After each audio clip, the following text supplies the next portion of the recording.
Hey guys, যদিহে পোনপ্ৰথমবাৰৰ বাবে আমাৰ চেনেলটো চাই আছে, প্লিজ চেনেলটো ছাবস্ক্ৰাইব কৰি কাষতে থকা বেল আইকনটো প্ৰেছ কৰি অল কৰি দিবলৈ নাপাহৰিব।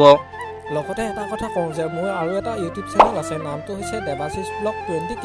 আপোনালোকে যদি চাব বিচাৰে ডেছক্ৰিপশ্যনৰ লিংক দিয়া আছে, এবাৰ গৈ চাই ল'ব। বন্ধ হ'ব বিয়লি বৃন্দাবন। এই কথাষাৰ জনপ্ৰিয় অভিনেতা কে ছাৰ অৰ্থাৎ সিদ্ধাৰ্থ শৰ্মা আৰু মোহন অৰ্থাৎ দীপজ্যোতি কাউতে কোৱা কথা।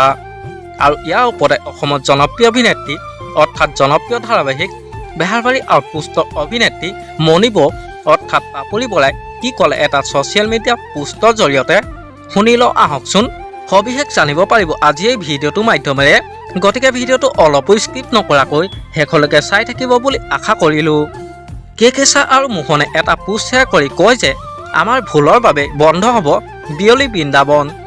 জনপ্ৰিয় ধাৰাবাহিক বেহাৰবাৰী আউটপোষ্ট চিৰিয়েলখন এৰি বিয়লি বৃন্দাবন চিৰিয়েলখনত অভিনয় কৰি বাৰু সঁচাকৈ এতিয়া বিপদত পৰিছে নেকি কে মোহন?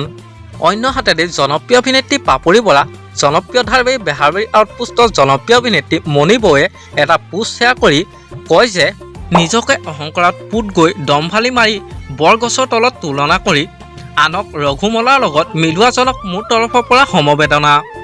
আমি মাটিৰ মানুহ, মাটিতেই আছোঁ। অহংকাৰী হ'ব নোৱাৰিলোঁ, বিক্ৰী যাব নোৱাৰিলোঁ, কাৰণ মোৰ বাবে ৰাইজেই সকলো। যি দিছে, যি পাইছোঁ ৰাইজৰ বাবেই পাইছোঁ। ৰাইজক দুখ দি দৰ্শক নথকা ভাওনাত ভাৱৰীয়া হ'ব মন নাই অ'। আকৌ কওঁ সময় বৰ নিষ্ঠুৰ অ'। আৰু এইদৰে এটা পোষ্ট শ্বেয়াৰ কৰি মণি বৌয়ে খুব উজাৰিলে, কিন্তু তেওঁ এই বিষয়ে ডাইৰেক্টলি কাকো কোৱা নাই। ইয়াৰ ওপৰত আপোনালোকে কি ক'ব তলত কমেণ্ট কৰি জনাবচোন। আমাৰ আজি ভিডিঅ'টো আছিল ইমানেই। আজিলৈ বাই বাই।